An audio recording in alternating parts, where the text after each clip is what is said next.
नमस्कार, मैं हूं सुधीर चौधरी और डीएनए में आपका स्वागत है। इस वक्त की सबसे बड़ी और सबसे दुखद खबर यह है कि मुंबई में एक फुट ओवर ब्रिज का एक हिस्सा गिर जाने की वजह से 4 लोगों की मौत हो गई है और कम से कम 34 लोग घायल हो गए हैं। यह सुनकर हो सकता है कि आपके मन में यह बात आए कि मरने वाले लोगों की संख्या कम है, इसलिए इस खबर की गंभीरता भी कम होगी। लेकिन यह सोच ठीक नहीं है, सही नहीं है।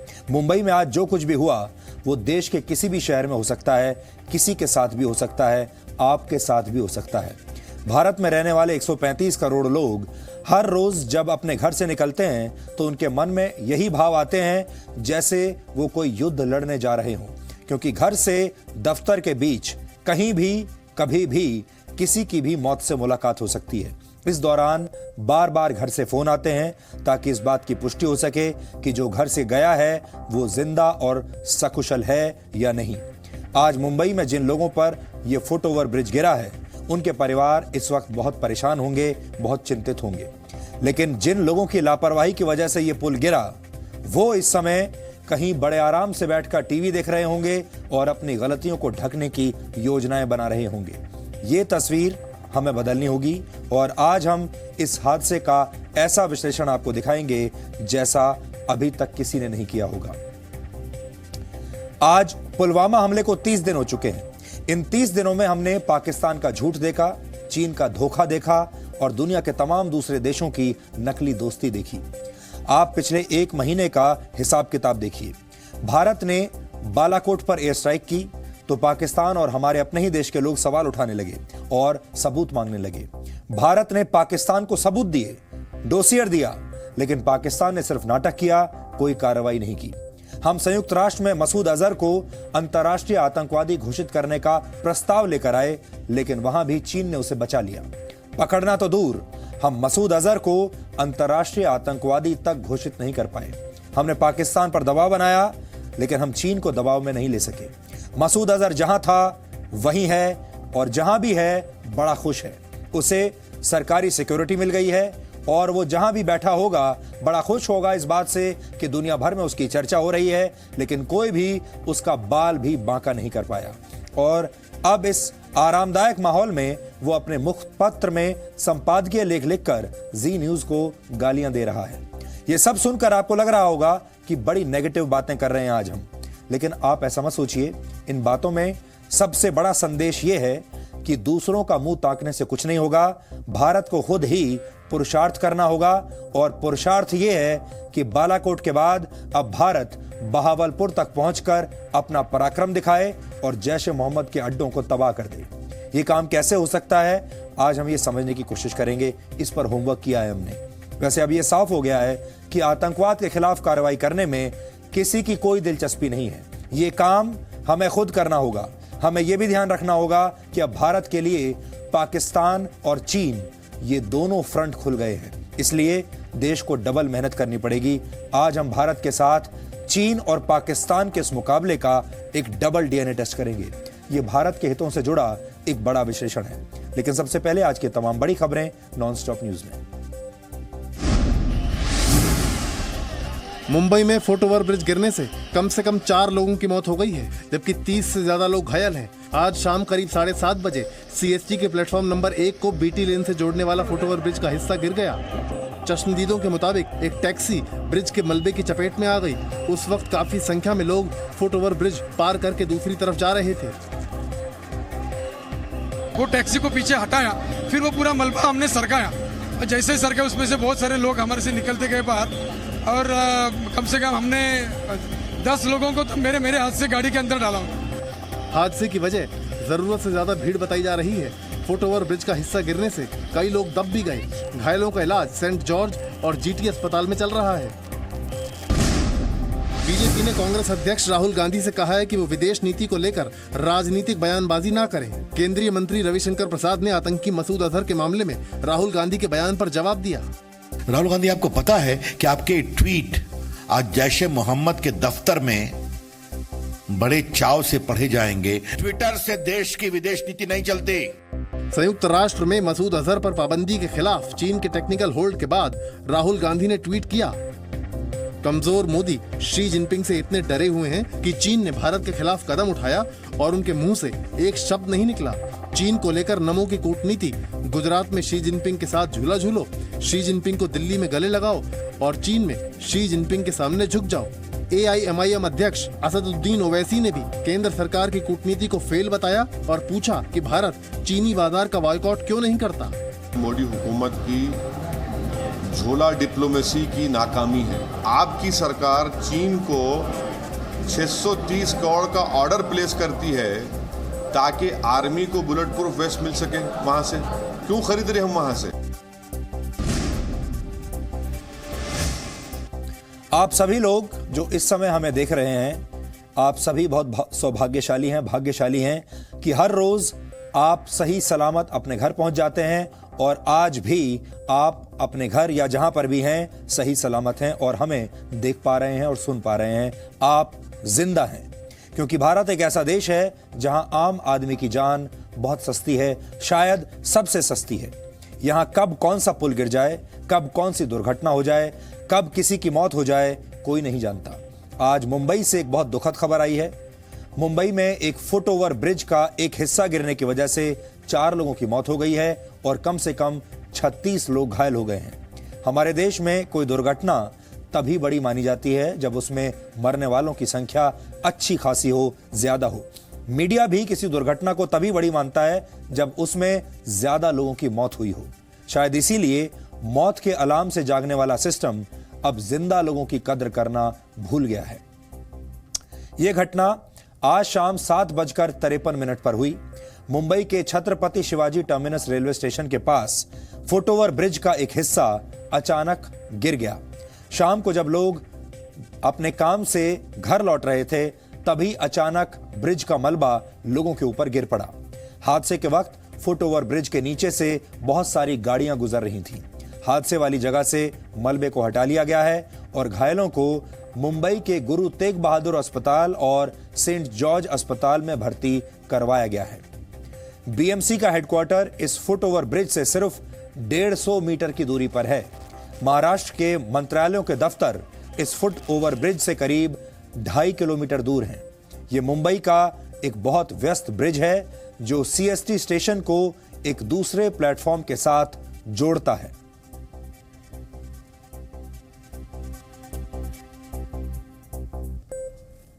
मैं खुद यहाँ पे था, मेरे सामने ये सब पूरा यहाँ पे गिरा। जैसे वो गिरा वैसे बहुत जोर से आवाज आया। नीचे कुछ लेडीज थी, एक लेडीज के हाथ में छोटा बच्चा भी था। एक जो केले बेचने वाले हॉकर्स लोग रहते हैं वो भी थी। एक लेडी जो उसके जो हॉस्पिटल के अंदर काम करती है, GT हॉस्पिटल, वो भी थी उसके अंदर। और कम से कम 20 से ऊपर लोग नीचे थे, उस दरमियान जा रहे थे। कुछ लोग ऊपर से नीचे गिरे, जो ऊपर से जा रहे थे वो नीचे से ऊपर से नीचे गिरे। जैसे ही वो गिरे तो उनका बहुत हल्ला गुज हुआ, क्योंकि बार बार सरकार को बोलने से भी कुछ नहीं हो रहा है। आज इनकी जाने चले गई, अगर किसी की और सरकार आएगी मुआवजा दे देगी, मगर जान तो वापस नहीं आएगी। पब्लिक सेफ्टी के लिए क्या कर रही है सरकार? कुछ भी नहीं। अब सस्पेंड करके भी क्या होगा? इसलिए हम चाहते हैं कि सरकार फौरी तौर से जितने भी इस तरह के ब्रिज है उसकी मरम्मत करे। ऑडिट करके रख दिया, लेकिन काम क्यों नहीं किया? अब BMC ब्लेम करेगी रेलवे को, रेलवे ब्लेम करेगा BMC को। इस पुल का सर्टिफिकेट दिया, ऑडिट किया कि इस पुल ऑल राइट है, सेफ है, उसके विरुद्ध कार्रवाई होनी चाहिए। उसको बिहाइंड द बार रखना चाहिए, उसके विरुद्ध फौजदारी कार्रवाई होने। आज रात को अरेस्ट होना चाहिए, कल क्यों?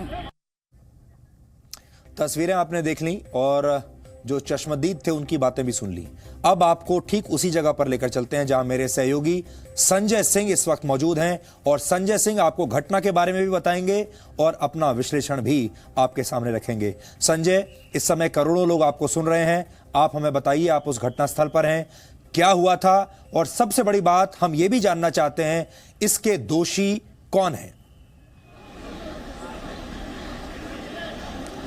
जी मैं आपको बताऊं सुधीर, ये CST स्टेशन से ठीक लगा हुआ पुल है जो CST के प्लेटफॉर्म नंबर 1 से आता है और साथ ही रोड के ऊपर से जाता है और दूसरी तरफ लोगों को उतारता है। 7:30 बजे के आसपास ये घटना हुई थी और पूरी घटना अचानक हो गई। तो जो पुल है वो तकरीबन मेरे पीछे अगर आपको मैं दिखाऊं तो ये पुल की जो लंबाई है वो तकरीबन 50 मीटर के आसपास इसकी लंबाई है और अगर जो चलने का जो रास्ता अंदर उसकी जो चौड़ाई होती है वो तकरीबन 15 फीट के आसपास है। तो ये जो पुल है वो पूरा पुल ने पुल का एक जो हिस्सा था, स्लैब का एक काफी बड़ा हिस्सा था, वो गिरा और नीचे से लोग जाते हैं, गाड़ियां जा रही थी, वह उसके ऊपर वो गिरा है। 4 मौतें हो चुकी हैं अब तक और 36 के आसपास जो घायल है, जो लेटेस्ट फिगर है वो है। नजदीकी 2 अस्पताल है, एक जीटी अस्पताल है और दूसरा सेंट जॉर्ज अस्पताल है, वहां पे घायलों को एडमिट कराया गया। मेरे साथ एक चश्मदीद हैं जो उस वक्त वहीं थे, इनके सामने ही हुआ, विजय जिनका नाम है। विजय, मुझे बताइए क्या हुआ था एग्जैक्टली? आप हम ऐसे चल के जा रहे थे, तब हमने ये स्लैब्स को गिरते हुए देखा एंड वो जो आसपास के लोग थे एंड उसके ऊपर गिरा। थोड़े लोग इंजर हुए थे, बस हमको इतना ही पता है। एंड हम जब चल के जा रहे थे, वो पूरा ब्रिज कोलैप्स नहीं हुआ था, सिर्फ उसके 4 पार्ट्स गिरे थे। घायलों की क्या स्थिति थी यहाँ पे? घायल वगैरह हाँ, वो जब गिरा था बहुत केओस हो रहा था, तो अब हमको एग्जैक्टली बस पता था इंजर्ड थे, कितने प्रॉब्लम में थे हमको उतना पता नहीं चला। सुधीर, मैं आपको बता दूं कि ये जो पुल है वो काफी पुराना पुल है। यहाँ पे मतलब कई बार मैं यहाँ इसका इस्तेमाल कर चुका हूँ, पहले से जर्जर हालत में था। और ये जो पुल है वो रिस्पॉन्सिबिलिटी है, अगर अधिकारी एक दूसरे पर जब डालते हैं तो रेलवे का कहना है कि ये बीएमसी, मुंबई महानगर पालिका है, उसका पुल है। असल में जगह बहुत इंपॉर्टेंट है, जैसे आप बता भी रहे थे। बीएमसी का जो ऑफिस है वो यहाँ से सिर्फ 150 मीटर की दूरी पर है। साथ ही सेंट्रल रेलवे का हेडक्वार्टर है वो सिर्फ 200 मीटर की दूरी पे है। मुंबई पुलिस कमिश्नर का ऑफिस है वो यहाँ से सिर्फ 250 मीटर की दूरी पर है। ये काफी इंपॉर्टेंट पोजीशन में था। ऐसे में अगर कोई पुल जर्जर होता है, उसकी हालत खराब है, तो किसी भी अधिकारी या क्या सेंसिबल लोगों से नजर से छुपना बड़ा ही मुश्किल होता है। लेकिन जो पुलों का जो ऑडिट हुआ था, वो ऑडिट के अंदर भी पहले भी बहुत बार कहा गया था कि कई सारे पुल हैं जो बहुत पुराने हो चुके, जर्जर हो चुके, उन्हें लेकिन रिपेयर करके सिर्फ काम चलाओ रिपेयर करके छोड़ दिया जाता है और उसके अलावा उनका बाकी जो काम है वो नहीं कर सकता। मेरे साथ इस इलाके के एमएलए हैं, वारिस पठान है, एमआईएम पार्टी से। वारिस जी, बताइए कि ये जो यहाँ पर जो पुल गिरा है, इस इलाके को आप जानते हैं, लगातार आपने देखा है, ये किसकी जिम्मेदारी होती है? क्योंकि आप लोग की पार्टी भी कहीं ना कहीं से बीएमसी के अंदर भी इन्वॉल्व रही है। देखिए, सबसे पहले तो ये बीएमसी की जवाबदारी है, मगर अब ब्लेम गेम चालू हो गया। बीएमसी बोलती है रेलवे का है, रेलवे बोलती है बीएमसी का है। रेलवे किसके अंडर में है? बीजेपी के। बीएमसी किसके अंडर में? बीजेपी सेना के। अल्फिस्टन रोड का ब्रिज जब कोलैप्स हुआ था, जिसमें इतने सारे लोगों की जान चले गई थी, तब से हम लोग बोल रहे हैं कि मुंबई में इस तरह के कितने भी ब्रिज है, वो सबका आप मरम्मत कराइए। लोगों के लिए हानिकारक होगा, धोखादायक होगा। इस ब्रिज से भी 100 लोग ट्रेवल करते हैं, 1000 लोग ट्रेवल करते हैं। सरकार ने यहाँ करेंगे, मगर कुछ नहीं किया। बीएमसी का बजट है 35,000 करोड़ रुपए, जो इतने सारे स्टेटों से भी ज्यादा है, मगर वो बजट बीएमसी के पास है यूज करने के लिए 6,000 करोड़ रुपया स्टैच्यू बनाने के लिए है, मॉन्यूमेंट बनाने के लिए, मगर पब्लिक सेफ्टी के लिए नहीं है। क्यों इस ब्रिज का रिपेयर नहीं किया? वारिस जी, ये वक्त राजनीति का नहीं है, किसी पार्टी को ब्लेम करने का नहीं है। खास बात है कि मुंबई के लोगों की जो सुरक्षा है उसके बारे में बात करना। तो ऐसे बहुत सारे जो पुल हैं जिसके साथ इस तरह की समस्या है, अब एक बहुत बड़ी जरूरत है कि वापस से ऑडिट कराना पड़ेगा, क्योंकि बहुत सारे ऐसे पुल थे जिसमें से कुछ को किया गया था, कुछ को काम चलाओ बताकर छोड़ दिया गया था। अधिकारी जो एक दूसरे से जिम्मेदारी करे, सबसे बड़ी इसमें जिम्मेदारी बनती है सुधीर, वो है बीएमसी की, बीएमसी के कमिश्नर की, साथ ही उनके जो रखरखाव डिपार्टमेंट के हेड है उनकी भी जिम्मेदारी बनती है। रेलवे इस जिम्मेदारी से अपने आप को अलग नहीं कर सकता सिर्फ ये कह के कि चूंकि ये बीएमसी के अंदर आता है इसलिए, क्योंकि इसका एक हिस्सा था वो रेलवे के प्लेटफॉर्म पे जुड़ता था और उतरता था। रेलवे के पास अपने इंजीनियर्स की टीम होती है, वो लोग भी रेगुलर तौर पे ऑडिट करते रहते हैं। भले उनकी एग्जैक्टली उनके अंडर ये पुल नहीं आता था, लेकिन पुल से उनका लेना देना था, उनके लोगों भी देखा था, और ऐसे में उनकी जिम्मेदारी भी बनती थी कि कहीं ना कहीं जो है वो इस बारे में जानकारी दे बीएमसी को या बाकी अधिकारियों की कि इसकी होनी चाहिए। तो कुल मिला के लापरवाही का एक बहुत बड़ा यहाँ पे नमूना देखने में मिलता है, जिसकी वजह से आज 4 लोगों की कम से कम जान चली गई है और बहुत सारे लोग बुरी तरह से घायल पड़े हुए हैं। सुधीर जी, संजय, हम हर रोज जब अपने घर से बाहर निकलते हैं और काम पर जाते हैं तो न जाने कितने पुल के ऊपर से हम चलकर जाते हैं, और अगर ऐसे ही हमारे देश में पुल ऐसे ही कभी हर रोज ऐसे गिरने लगेंगे और उनके नीचे लोग दबकर मरने लगेंगे, तो अब आप समझ लीजिए कि एक आम हिंदुस्तानी की जो जान है वो कितनी सस्ती हो चुकी है। आज हम आपसे ये भी जानना चाहते हैं, थोड़ा सा आप वहां पर हैं, आप थोड़ा रिसर्च कीजिएगा और हमारे देश के लोगों को नाम बताइएगा।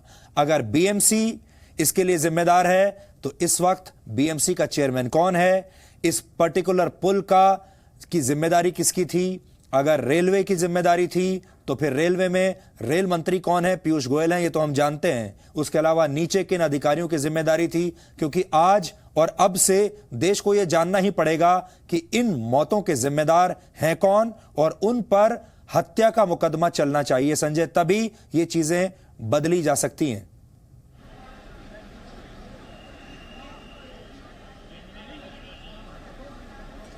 यहां पर जो लोग हैं बिल्कुल संजय जी, ये जब तक इसमें इस तरह की जी आप बोलिए। जी सुधीर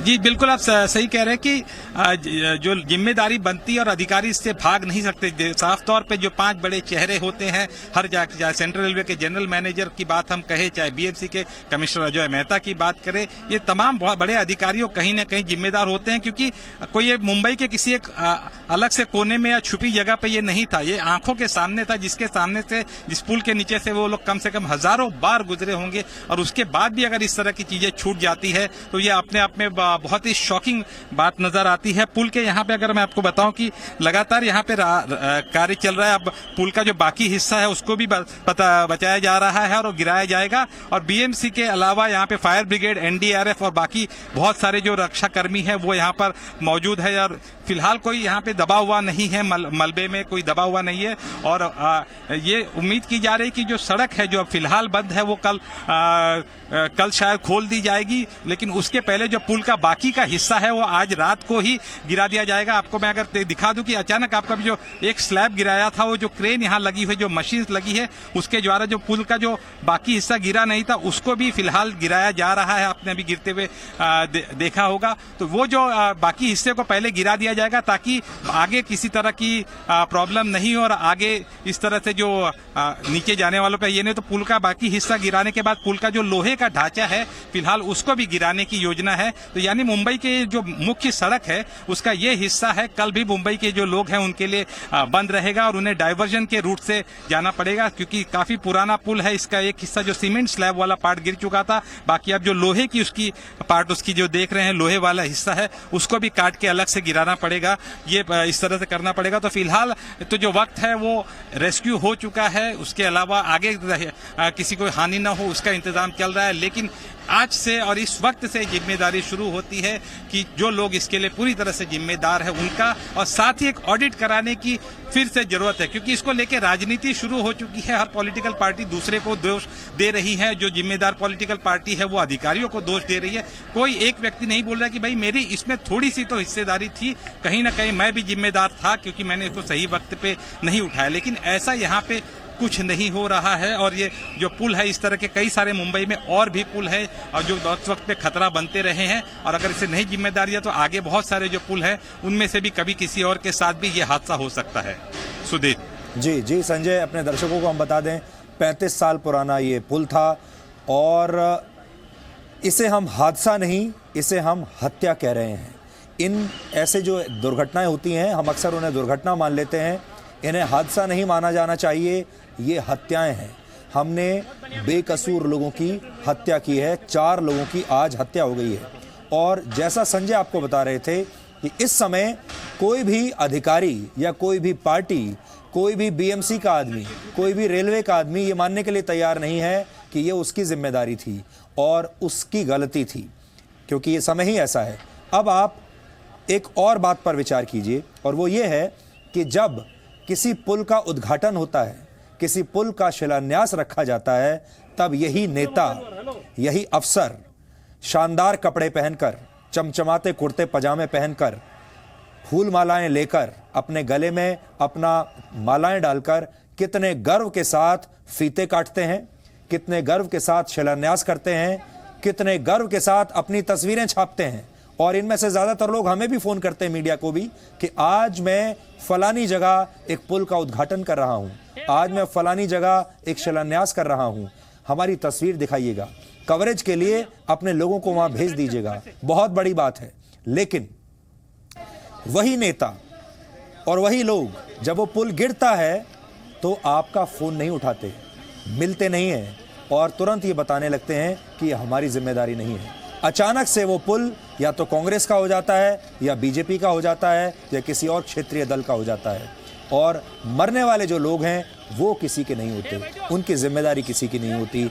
और वो लोग जो कि अनजान लोग हैं, आम लोग हैं, उनके बारे में कोई सोचता तक नहीं। इसीलिए आज आपसे हम ये कह रहे हैं कि जब भी आप इस तरह के कोई शिलान्यास देखें, उद्घाटन देखें और नेताओं को बड़ा हंसते हुए, मुस्कुराते हुए, अपनी फ़ोटो खिंचवाते हुए देखें, तो इन पुलों को भी याद रखिएगा, इन दुर्घटनाओं को भी याद रखिएगा, इन हत्याओं को भी आप याद रखिएगा। बहुत सारे वीडियोज़ आज हमारे पास आए हैं जो एक एक करके हम आपको दिखा रहे हैं कि ये पुल कैसे गिरा था, लेकिन जो कहानियां हमें वहां से पता चल रही हैं उससे आप ऐसा अंदाजा लगा सकते हैं, आप लोग तो अपने अपने घरों में अभी बैठे होंगे, बिल्कुल ऐसे समझिए कि आप चल रहे हैं और अचानक से आपके नीचे की जो जमीन है वो खिसक जाए और आप एक बहुत बड़ी खाई के अंदर गिर जाएं, आपने सोचा भी ना हो और आपके पैरों के नीचे से वो जमीन खिसक जाए। बिल्कुल ये जो पुल है ऐसे ही गिरा होगा। संजय हमारे साथ हैं। संजय, क्या मैं ठीक समझा रहा हूं कि ये पुल ऐसे ही गिरा? जी बिल्कुल। जैसे अभी थोड़ी देर पहले हमने एक चश्मदीद से बात की थी तो वो बता रहा था लोग सीधे यहाँ से चल के जा रहे थे और इसके नीचे से कुछ गाड़ियां जा रही थी और उस पर अचानक से गिर पड़ा। मतलब एक मौत है वो आसमान से उनके लिए बरसी है, किसी न तरह की सूचना न किसी न, और अचानक सीधे यहाँ पर हो गए। आसपास के जो लोग थे, जो काफी लोग आए जिन्होंने बचाया और डेब्रिस जो थी, मलबा था, उसको हटा के, असल में मलबा बहुत ज्यादा नहीं था तो उसको हटा के लोगों को पहुंचाया गया। और एक अच्छी बात थी कि चूंकि अस्पताल यहाँ से काफी नजदीक थे तो उनको तुरंत के तुरंत वहां पे पहुंचा दिया गया। लेकिन किसी भी तरह के अब सुरक्षा किसका देगी, क्योंकि मुंबई में इस तरह के काफी सारे पुल है, बहुत सारे पुल एकदम जर्जर स्थिति में है लेकिन अब भी इस्तेमाल में है, कई सारे पुल हैं जो अपर्याप्त है। आप लोगों को याद होगा एल्फिस्टन रोड का जो था स्टेशन था, उसकी जो दुर्घटना हुई थी जिसके पिछले साल में, जिसके अंदर कई सारे लोग सिर्फ धंस के मर गए थे क्योंकि पुल जो था वो सकरा था और लोग ज्यादा हो गए थे। इस तरह की जो अव्यवस्था है वो काफी फैली हुई है और खासकर ये रेलवे स्टेशन से जुड़ा हुआ है। आपको मैं बता दूं कि मुंबई में तकरीबन रोजाना 75 लाख लोग हैं वो जो ट्रेन से ट्रैवल करते हैं, जिसमें से आधे के करीब सेंट्रल रेलवे पे करते हैं। और यहाँ पर शाम का वक्त था, ये पीक आवर होता है जब इस शहर में नॉर्थ साउथ मुंबई से जो लोग हैं वो दिन भर अपना कामकाज करके रोजी रोटी कमा के लौटते हैं, अपने घर की तरफ लौटते हैं और ट्रेन पकड़ते हैं। और ऐसे ही बहुत सारे लोग थे जिनका कोई कसूर नहीं था, जो बहुत ईमानदारी से अपना जीवन जीते थे, टैक्स पेयर थे और उनको कभी नहीं लगा था कि उनके साथ ये हादसा हो जाएगा। ये जो लोग हैं, आम जनता जो थी जा रही थी नीचे से और उसको इसका खामियाजा भुगतना पड़ा है और इसके लिए अब तक कोई जिम्मेदारी लेने को तैयार नहीं है। एक भी ऑर्गेनाइजेशन, सरकारी हो ऑर्गेनाइजेशन हो या अधिकारी हो, वो जिम्मेदारी लेने को तैयार नहीं कि भाई क्यों यह हादसा हुआ और इसकी पुरानी रिपोर्ट क्या थी, क्योंकि काफी पुराना ये पुल था, 33 साल से ज्यादा पुराना जब पुल है और इसको लगातार इस्तेमाल किया जाता है। अगर कोई व्यक्ति वहां से गुजरा होता तो भी उसकी जर्जर हालत है वो देखकर उसे अंदाजा हो जाता था कि किस तरह से है। मैं आपको दिखा दूं, यहाँ पे लगातार काम चल रहा है। आपको दिख रहा होगा पुल का जो बचा हुआ हिस्सा है वो तोड़ने की कोशिश की जा रही है और साथ ही जो पूरा जो सड़क है उसको पूरी तरह से बंद कर दिया था। मेरे साथ एक व्यक्ति हैं जो बता रहे हैं, जो यहाँ के ही लोकल रहने वाले हैं और यहाँ पे लगातार आते जाते रहते हैं। क्या नाम है आपका और ये पुल के बारे में आपने इस्तेमाल किया, कभी आपको लगा था क्या? लेकिन कभी लगा नहीं था, लेकिन अचानक ये होता है तो किसी के साथ, किसी का परिवार में हो तो बहुत बुरा हुआ है। नहीं, ये आप लोग आपने इस्तेमाल किया होगा, आपको लगा बहुत पुराना और जर्जर था? पुराना था। एल्फिस्टन पिछले साल एल्फिस्टन में ऐसा ही हुआ था, 1 साल पुराना। अभी 1 साल पहले इसकी मरम्मत हुई और इसका ये हाल है। तो महानगर पालिका के आयुक्त को उनको सोचना चाहिए कि ऐसा नहीं होना चाहिए, वो काम बराबर नहीं किया है। ऐसा 1 साल पहले आप लोगों ने देखा था मरम्मत का काम चल रहा, बहुत बार आ जाता हूँ इसमें, ऐसा नहीं होना चाहिए। बहुत काम ढीला काम है महानगर पालिका। तो इससे एक चीज और पता चलती है सुधीर, जो लोग बता रहे हैं इस्तेमाल करने की, साल भर पहले इसकी मरम्मत का काम भी हुआ था, रिपेयर भी हुआ था। और आप सोच सकते हैं कितने खतरनाक वो रिपेयर है, वो 1 साल भी पूरी तरह से टिक नहीं पाई है।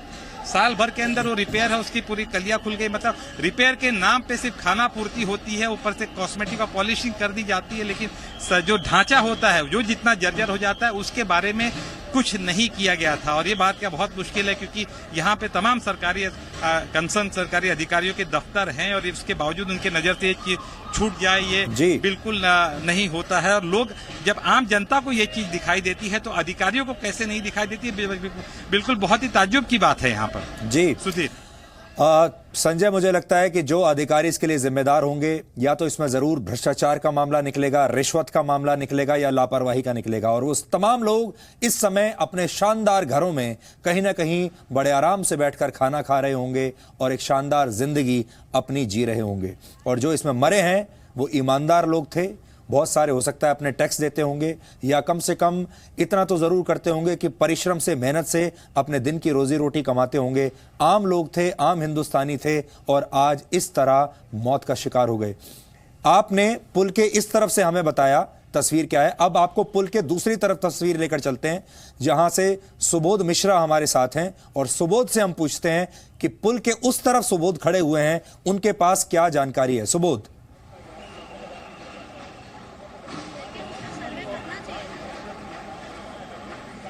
सबसे पहले मैं आपको बता दूं कि इस समय मैं हूं पुल के उस तरफ जहां से भाइकला की तरफ जब जाते हैं उस तरफ हूं। आप मेरे पीछे देख सकते हैं कि ब्रिज जो है, ब्रिज यही वो ब्रिज है। आपको मैं बताऊं, ये ब्रिज अभी तक इस बात के लिए फेमस था कि ये वो ब्रिज है जहां से सीएसटी से जब आतंकी कसाब जो है वो निकला था जब मुंबई की तरफ, तो इसी ब्रिज को लेते हुए वो निकला था।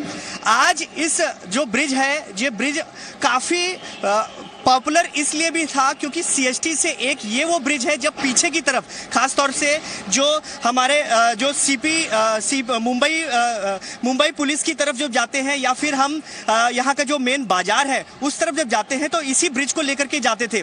लेकिन आज जो ब्रिज का अचानक गिरना है वो आप देख सकते किस तरह से ये उस समय गिरा जिस समय लोग अपने घर की तरफ जा रहे थे, ऑफिस के से घर की तरफ जा रहे थे। अभी थोड़ी देर पहले ही हमारी बात हुई यहाँ के जो साउथ मुंबई के पालक मंत्री हैं शिवसेना के सुभाष देसाई से।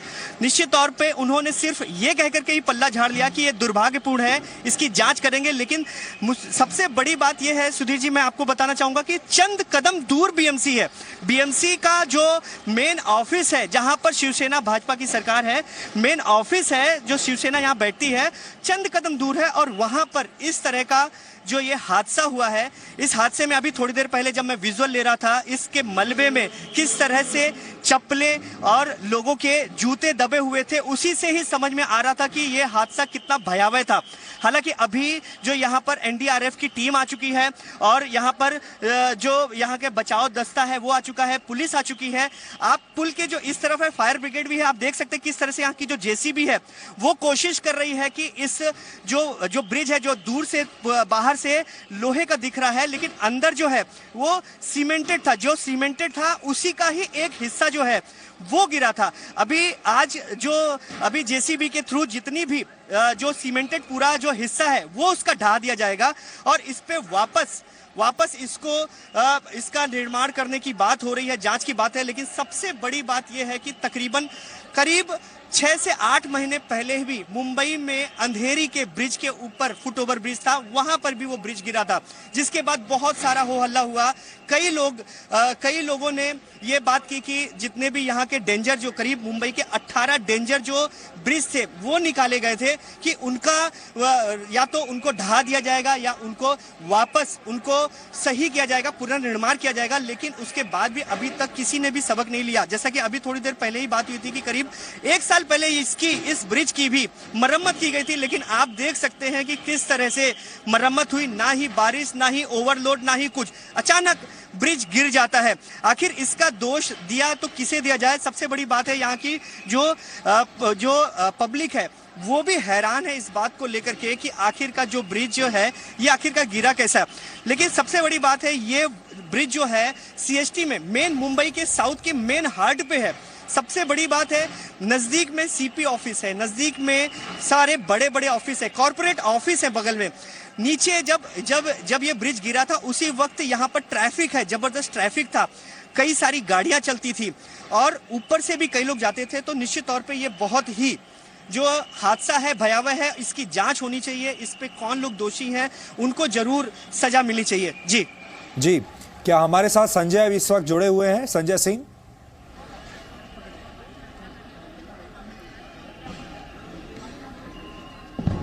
संजय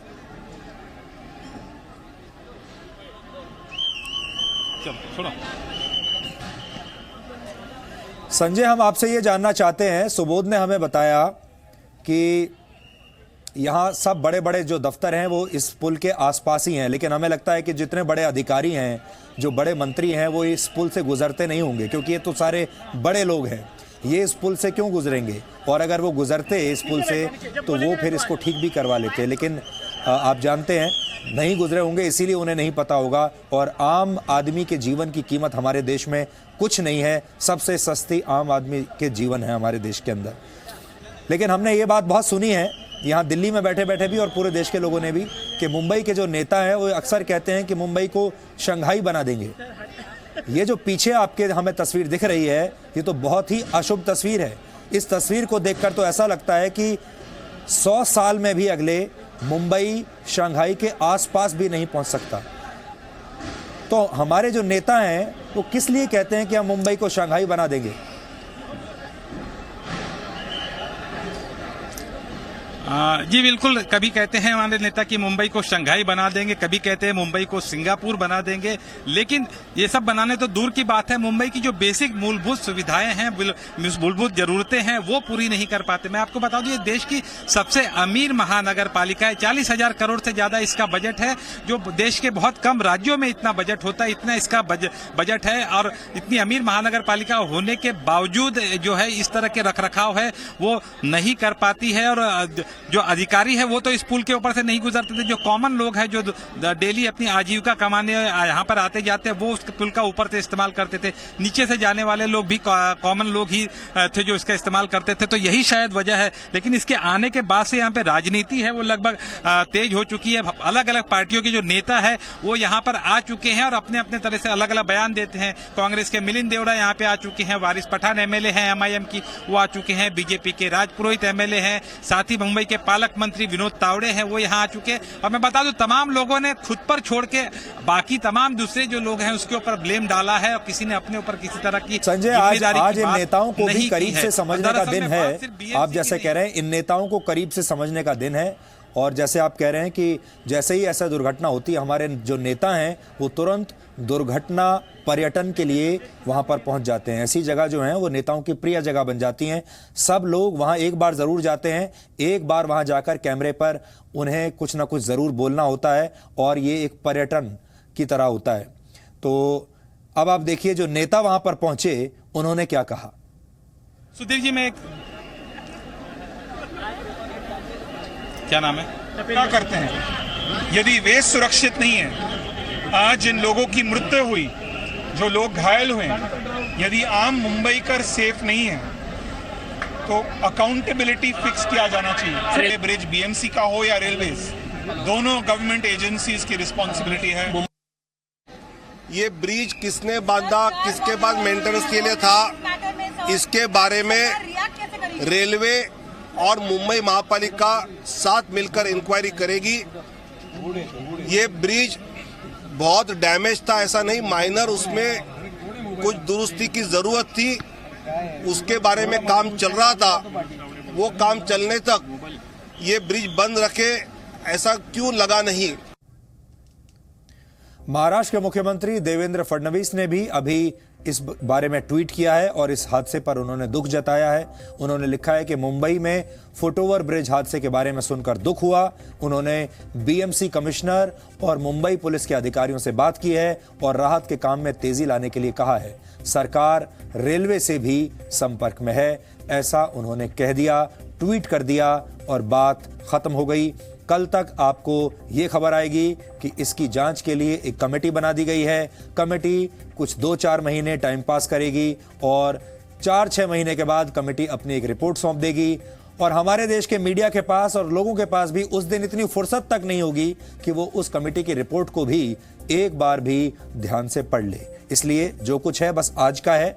आज के बाद हमारे देश के लोग भी इसको भूल जाएंगे और नेता तो 2-3 घंटे में ही भूल जाएंगे। उन्होंने ट्वीट किया और अपनी जिम्मेदारी निभा दी। जिन्होंने ट्वीट नहीं किया वो 10-15 मिनट के लिए पर्यटन के लिए यहाँ आ गए, मीडिया से उन्होंने अपना मीडिया को जवाब दे दिया, एक दूसरे के ऊपर दोष डाल दिया और बस यही है सच्चाई। 5 लोग जो मारे गए उनके परिवार वालों पर क्या बीतेगी किसी को कुछ नहीं पड़ा। वो 5 लोग कौन थे, उन्होंने ऐसा कौन सा पाप किया था कि वो आज इस भ्रष्टाचार के नीचे मारे गए, इसके बारे में जानने की फुर्सत किसी के पास नहीं है। जब हम वापस आ रहे थे आपको नेताओं के बयान दिखाने के लिए, तब संजय कुछ कह रहे थे। संजय, आप कुछ कहने वाले थे उस समय। जी बिल्कुल, जो मैं आपको बता दूं, जैसे आपने भी कहा, डेथ वाले की जो संख्या है वो 5 हो चुकी है। और साथ ही और भी बात थी कि कल यहाँ पे एग्जाम्स वगैरह चल रही है, तो स्टूडेंट्स को क्या होगा वो पता नहीं। बिकॉज ये जो पुल गिरा है उसके दूसरे तरफ ही 2 एजुकेशनल इंस्टीट्यूट थे, उसका एक स्टूडेंट मेरे साथ में। आपको आइडिया कि कल के बारे में क्या होगा? आप जा पाएंगे स्कूल कॉलेज या नहीं जा पाएंगे? क्या मालूम, कल कॉलेज है और कल पेपर भी था मेरा। अब क्या मालूम क्या होगा, हमको घूम के जाना पड़ेगा कि इसके ऊपर से कल तक बनेगा, क्या मालूम। किसी तरह की जानकारी आप लोग को दी गई है अब तक? नहीं, अभी तक नहीं दिया।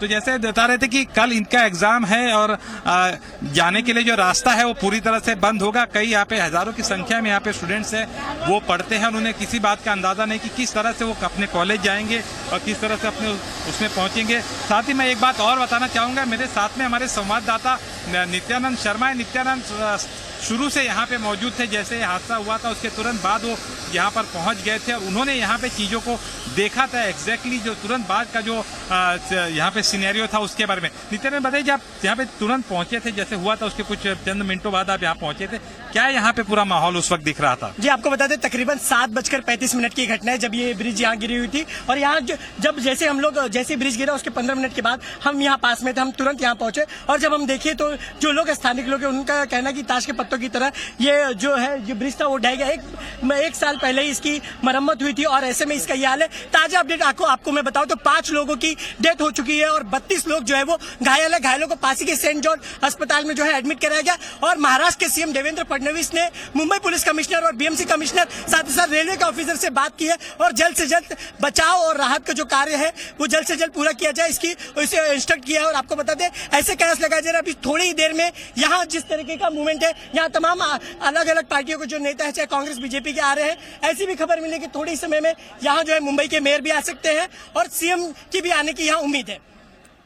जी धन्यवाद नित्यानंद। तो ये नित्यानंद बता रहे थे जिन्होंने उस वक्त तुरंत देखा था, ये जो हादसा हुआ था उसके तुरंत बाद यहाँ पर पहुंचे थे। और फिलहाल यहाँ पे मैं आपको भी तस्वीरें दिखा दूंगा, जो लेटेस्ट फिलहाल लाइव तस्वीरें हम आपको दिखा रहे हैं कि ये जो मशीन है जेसीबी आप देख पा रहे हैं, ये डेब्रिज इसने क्लियर कर लिया है। ऊपर का जो 2 हिस्से थे, जो स्लैब का जो सीमेंट वाला हिस्सा जो नहीं गिरा था उसको भी पूरी तरह से तोड़ के गिरा दिया गया है और अब पूरी डेब्रिज को है उसको भी साफ कर दिया जाएगा। लेकिन अब तक पुलिस ने और प्रशासन ने इस बात को क्लियर नहीं किया है कि वो ये जो सड़क है उसको कल खोल पाएंगे कि नहीं खोल पाएंगे, क्योंकि लोहे का जो हिस्सा है वो पूरी तरह से सेफ फिलहाल नहीं बताया जा रहा है। अगर वो भी गिर जाता है तो ये बहुत बड़ा हादसा हो जाएगा। हमें पुलिस के सूत्रों ने बताया और प्रशासन की कि रात भर ये काम अब चलेगा और बहुत इस बात के चांसेस है कि जो पुल का बाकी वाला हिस्सा है उसको भी पूरी तरह से ढहा दिया जाएगा ताकि आगे इस तरह की कोई भी दुर्घटना न हो। और साथ ही जो सूचना एक आम जनता के लिए है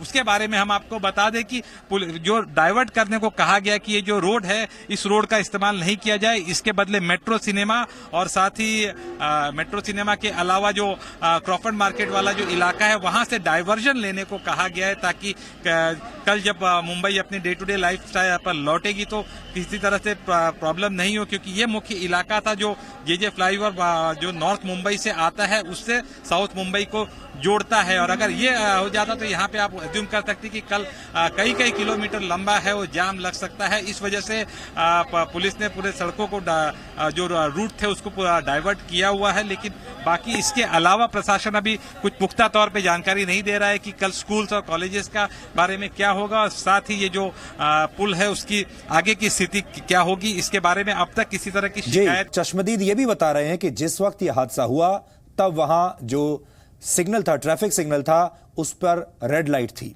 यानी ट्रैफिक रेड लाइट की वजह से रुका हुआ था। अगर दुर्घटना के समय फुटओवर ब्रिज के नीचे ट्रैफिक गुजर रहा होता, गाड़ियां गुजर रही होती तो और भी बड़ी संख्या में लोगों की जान जा सकती थी। ये एक अच्छी बात रही कि ट्रैफिक रुका हुआ था। पुलिस वहाँ मौजूद हो चुकी थी, सब वहाँ पर एक्टिव थे। तो वहाँ पे जो मलबे के अंदर लोग फंसे थे वहाँ क्राउड ज़्यादा था, ट्रैफिक भी ज़्यादा थी। वहाँ से लोग निकाला, मैंने और मेरे भाई फुरकान शेख ने दोनों ने वहाँ से लोगों को निकाला। एटलीस्ट हम लोग ने 14 पीपल को टैक्सी में, बाइक पे हॉस्पिटल में पहुंचा है, सेंट जॉर्ज हॉस्पिटल पे, और अभी भी 10 लोग जीटी हॉस्पिटल लेके गए। तो सब थबड़ा थबड़ी थी, तो हम लोग ट्रैफिक क्लियर करवाया, तो एक टैक्सी वाले को रोके, एक बंदे को हम लोग ने लेके आया, उसको हॉस्पिटल पहुंचा, उसका पूरा जबड़ा पूरा टूट गया था। तो मैंने उतर के ट्रैफिक क्लियर करा और एक सिराज नाम के बंदे को लाया, जिसने टैक्सी में उतारते उतारते उसकी डेथ हो गई है। मुंबई में बीएमसी के 274 पुल हैं, जबकि रेलवे के तहत 455 ब्रिज आते हैं। बीएमसी ने 2018 में 298 पुलों की जांच की थी और पाया कि इनमें से 125 पुलों की मरम्मत की जरूरत है, उनको वहां पर मरम्मत की जाए।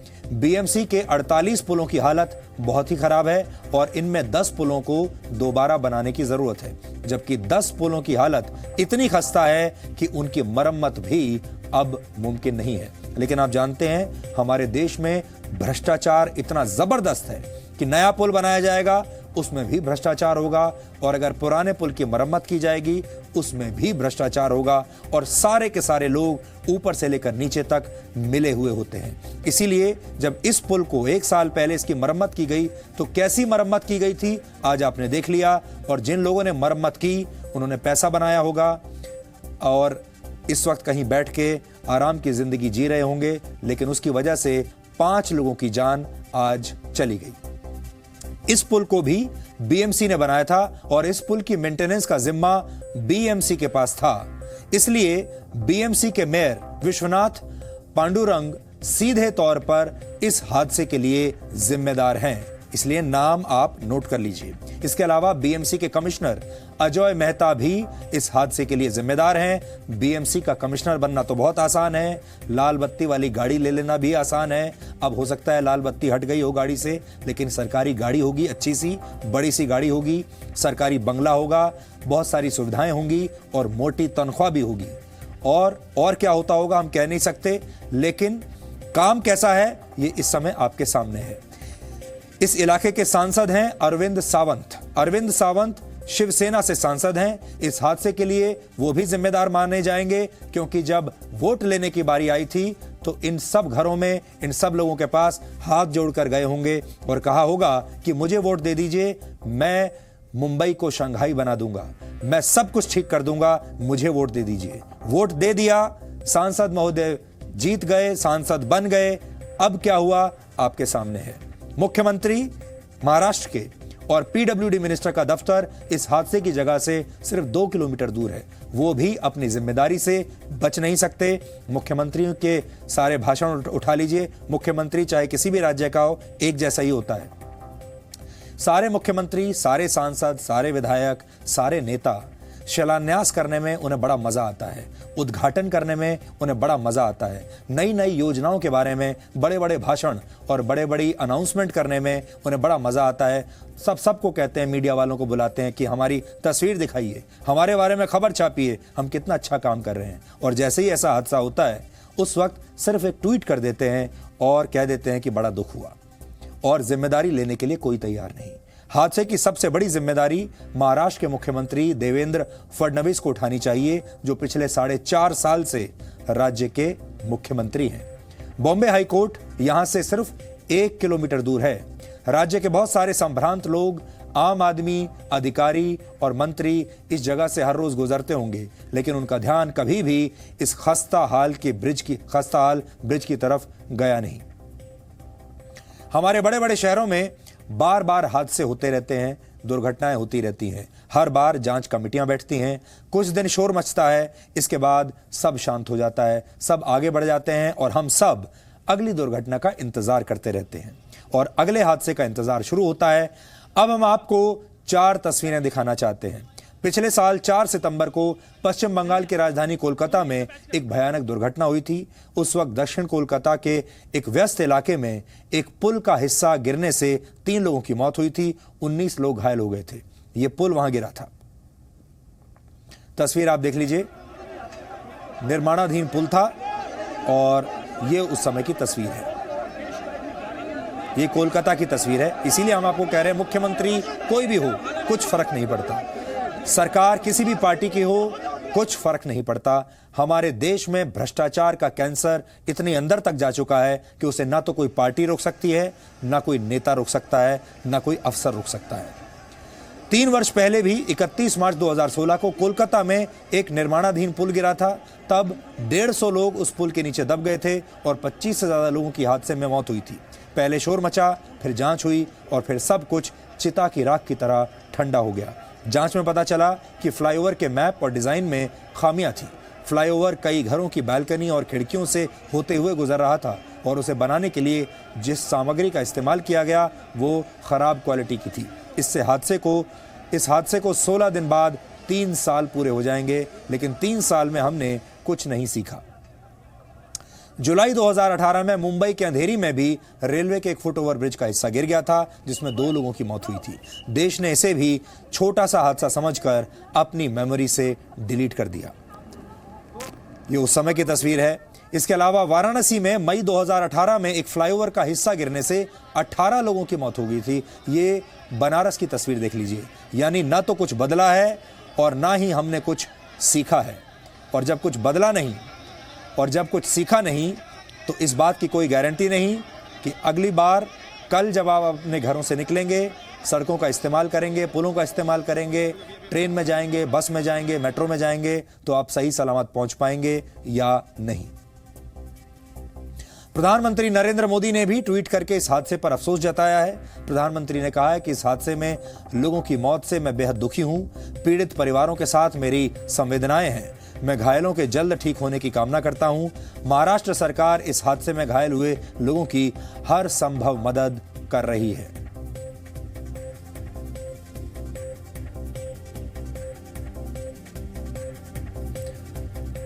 तो ये अभी तक का अपडेट है। एक बार फिर से हम चलते हैं संजय के पास और हमारे दूसरे संवाददाता सुबोध के पास, जो पुल के दोनों छोरों पर खड़े हुए हैं। एक इस छोर पर हैं, दूसरे छोर पर हैं। तो सुबोध के पास हम एक बार फिर से चलते हैं और सुबोध, आपसे जानना चाहते हैं इस वक्त लेटेस्ट आपके पास कोई अपडेट हुआ हो या आप हमारे दर्शकों को बताना चाहें कि हम किसको जिम्मेदार मान सकते हैं, किसके पास जाएं, किसके घर का दरवाजा इस समय खटखटा दें और उससे पूछ लें कि इन 5 लोगों की मौत का जिम्मेदार कौन है।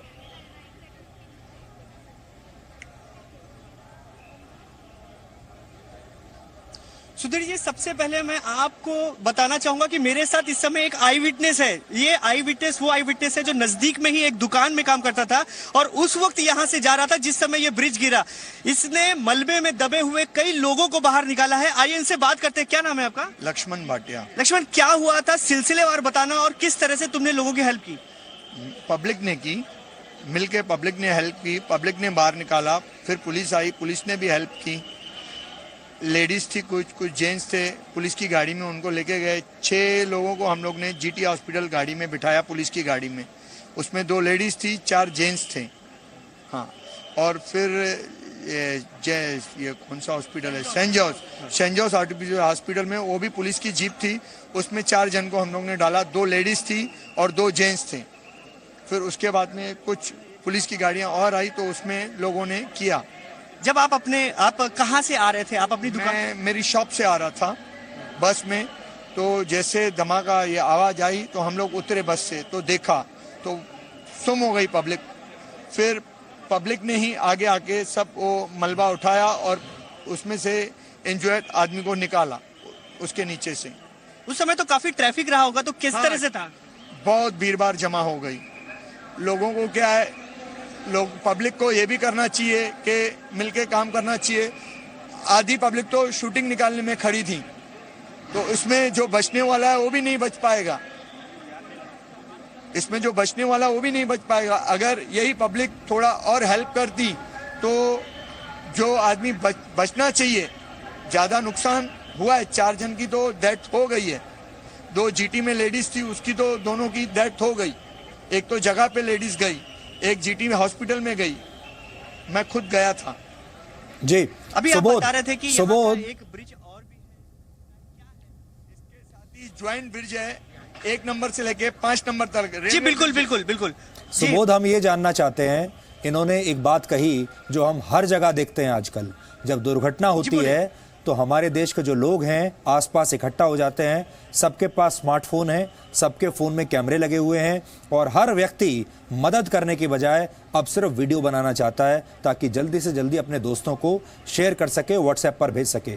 ये एक बहुत गलत परंपरा है और जो इन्होंने अभी कहा उसी के बारे में हम और जानना चाहते हैं ताकि अपने देश के दर्शकों को हम ये बता सकें कि अगली बार जब ऐसा हो तो बिल्कुल ऐसा काम मत कीजिएगा। फ़ोन को थोड़ी देर के लिए दूर रख दीजिए और लोगों की मदद करने की कोशिश कीजिए। इनसे आप ये पूछिए कि उस समय जो भीड़ थी उसका रवैया क्या था और भीड़ ये भी बताएं लोगों को कि आजकल के जो लोग हैं वो कितने असहनशील हो गए हैं और सिर्फ वीडियो बनाना चाहते हैं, मदद नहीं करना चाहते।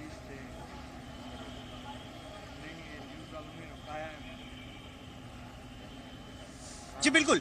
लक्ष्मण मैं ये जानना चाहता था कि जिस समय तुम आए तुमने देखा जो पब्लिक है फोटो खींच रही है, वीडियो बना रही है, क्या लोगों का क्या था कि कुछ लोग बचा रहे थे, कुछ लोग कर रहे थे, तो क्या वो था? तो हम लोग ने चिल्लाया कि आइए पब्लिक की हेल्प करें, मलबा उठाएं। पब्लिक ने मलबा उठाया, हमने उठाया, उसमें से इंजर्ड आदमी को निकाला, गाड़ी में बिठाया।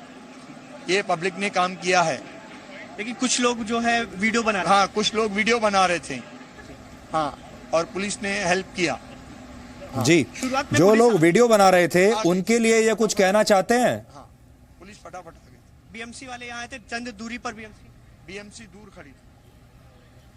जो लोग वीडियो बना रहे थे उनके लिए आप कुछ कहना चाहते हैं कि क्यों इस तरह के हादसे होते हैं और लोग सिर्फ वीडियो बनाने में लगे रहते हैं बनस्पत लोगों को बचाने के लिए, तो आप कुछ कहना चाहेंगे इस तरह के लोगों के लिए? मैं ये कहना चाहूंगा जो आदमी प्रॉब्लम में होता है पहले उनकी प्रॉब्लम देखिए, बाद में वीडियो बनाइए। वीडियो बनाना जरूरी नहीं है। घटना है, प्राप्त जानकारी के अनुसार इसमें 3 लोगों की मृत्यु हुई है, 2 लोग क्रिटिकली इंजर्ड है और कई लोग घायल हैं।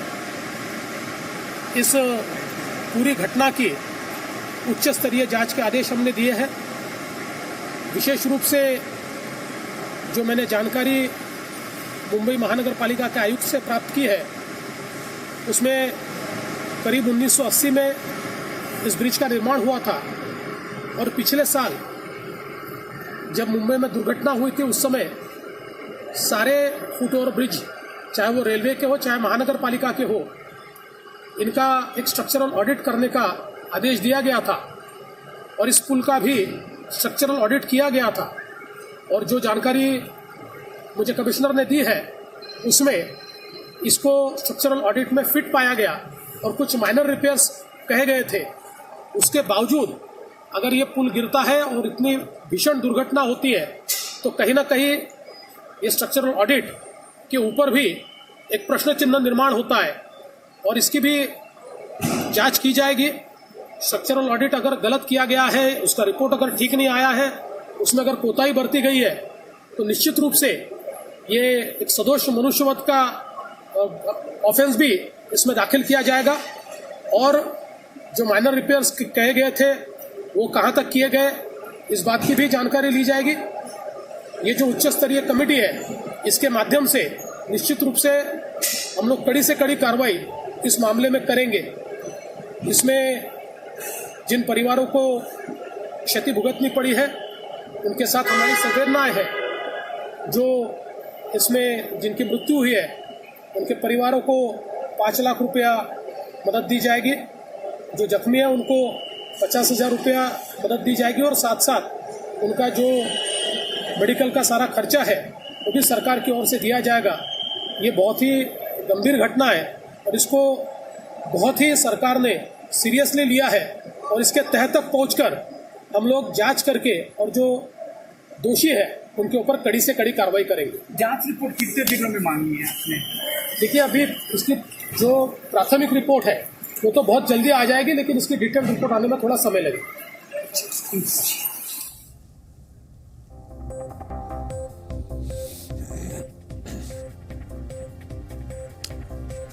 तो बहुत सारे लोग जो इस समय हमें टेलीविजन पर देख रहे हैं, जो इस समय डीएनए देख रहे हैं, जी न्यूज़ देख रहे हैं, बहुत सारे लोग हमें अपनी प्रतिक्रियाएं भी भेज रहे हैं। उनमें से कई लोग मुंबई के हैं और वो कह रहे हैं कि जो कॉन्ट्रैक्टर है जिसने इसकी मरम्मत की होगी उसके ऊपर कार्रवाई होनी चाहिए, क्योंकि कॉन्ट्रैक्टर ने मोटा पैसा बनाया होगा, मोटा अपना फायदा किया होगा और वो पैसा लेकर अभी कहीं बड़े आराम से बैठा होगा, उस पर कड़ी कार्रवाई होनी चाहिए। ये पता लगाया जाना चाहिए कि इसका कॉन्ट्रैक्टर कौन था, कौन वो आदमी था जिसने इस पुल की मरम्मत की थी। फिर यह पता लगाया जाना चाहिए कि उस आदमी को, उस कंपनी को टेंडर किसने दिया था। और बहुत सारे लोग तो हमें यह भी कह रहे हैं कि मुंबई में जब टेंडर दिया जाता है तो 25% कमीशन लिया जाता है और उसके बाद 10% जो है वो बीएमसी के अधिकारियों को दे दिया जाता है। कह नहीं सकते कितना पुष्ट है ये बात, लेकिन लोग ऐसा लिख रहे हैं। और सबसे ज़्यादा मैं देख रहा हूं लोगों की प्रतिक्रियाएं, सबसे ज़्यादा इस बात पर हैं प्रतिक्रियाएं कि इसमें भ्रष्टाचार 100% हुआ है, इसमें लापरवाही 100% हुई है। और दुख इस बात का है कि जिस आदमी ने पैसा खाया वो बड़े आराम से कहीं बैठा है, जिस आदमी ने लापरवाही की वो बड़े आराम से अपने परिवार के साथ बैठकर इस समय टीवी देख रहा होगा या कुछ मजा कर रहा होगा, कहीं अच्छी जगह खाना खा रहा होगा या छुट्टी पर होगा। और बेगुनाह गरीब लोग वो मारे जा रहे हैं। संजय के पास एक बार फिर से चलते हैं। संजय, आप सुन रहे हैं कि हम क्या कह रहे हैं और लोगों की प्रतिक्रियाएं क्या हैं। आपके साथ भी बहुत सारे लोग यहां पर हैं, आप उन्हें बताइए। और एक और हमने भीड़ में बात देखी, वो ये कि भीड़ आजकल तमाशा ज्यादा देखती है। ये जो मोबाइल फोन है इससे वीडियो बनाती है लेकिन मदद नहीं करती। जी सुधीर, मैं यही आपको बताना चाहूँ, मेरे साथ लोग हैं।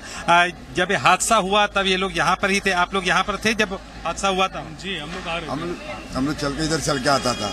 यहाँ गिरिया पब्लिक सब आज भागम भागे होता है। ये क्या हो गया क्या नहीं मालूम पड़ा। हम लोग बहुत रोया था, एक इंसान का क्या हालत है बोले रोया था। आज आने भी नहीं सकता है, रो रो के। आपके मोबाइल में मैं देख रहा हूँ आप कुछ वीडियो से आपने कुछ वीडियो बनाए हुए? हाँ, वीडियो बनाया है। अंकल रोने लगे करके मैं दौड़ के आया। कितने लोग यहाँ वीडियो बना रहे थे? समथिंग कुछ 15 या 20 कुछ % थे ऐसा 15 से 20 लोग। आप 15-20 लोग वीडियो बना रहे थे, आपको लोग को कहीं नहीं लगा कि वीडियो बनाने के बजाय जाके वहाँ पे लोगों की मदद करनी चाहिए? फेलो सिटीजन हम लोग खुद इतना डर गए थे कि हम लोग को हिम्मत ही नहीं पड़ रही थी जाने की वहाँ पे।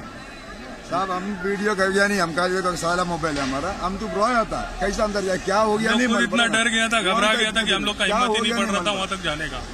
लेकिन वीडियो बनाने के लिए आप लोगों के पास पर्याप्त मतलब सेंस भी था और हिम्मत भी थी? अरे अभी कॉमन सेंस, हर कोई जो सामने दिखता है तो बंदा क्या करता है, मोबाइल निकाला तो वीडियो क्लिप बना। जैसे हम देख रहे थे सुधीर, जिस बारे में बात हो रही थी कि जो आम जनता है वो वहाँ पे वीडियो बनाने के लिए थी, उस वक्त में जो जिस तरफ ये खड़े थे कम से कम 15-20 लोग एक साथ वीडियो बना रहे थे। आप सोचिए कि 15-20 लोग अगर वीडियो बनाने के बजाय उस वक्त मदद के लिए हाथ बढ़ाते तो कितने सारे लोगों का की है वो मदद हो सकती थी।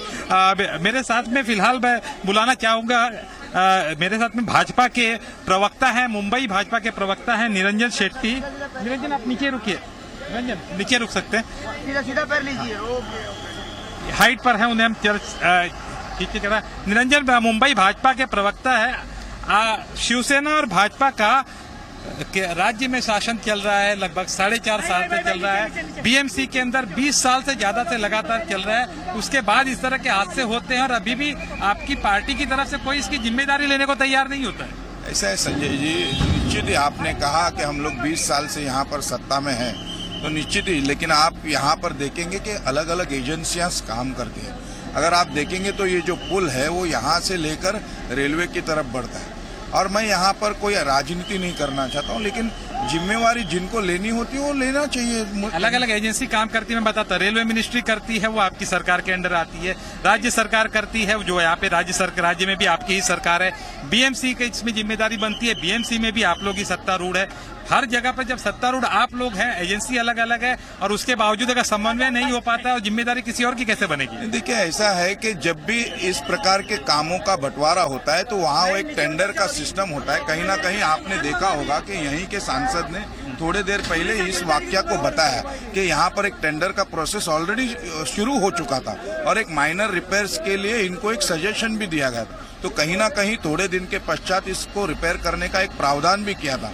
लेकिन आप संजय जी जानते हैं कि किस प्रकार से कॉरपोरेशन चलता है। और आपको याद होगा कि इसी भ्रष्टाचार के बारे में किरीट जी ने और बाकी सब ने इनके बारे में बहुत बार, और हमारे जो मनोज कोटक है गट नेता, उन्होंने भी कहा है हम पहरेदार की भूमिका में है। निश्चित एक इस प्रकार की, जहां पर इस प्रकार की दुर्घटना होती है तो सत्ता में यहाँ पे रहे काबिज होने के बावजूद आप लोग भ्रष्टाचार रोक नहीं पा रहे। लेकिन आपको एक बात को समझना होगा। मैं ये नहीं कहता हूँ कि अत्यंत दुखद घटना है, मुझे लगता है कहीं ना कहीं मैं ये जिम्मेवारी लेने को तैयार हूँ।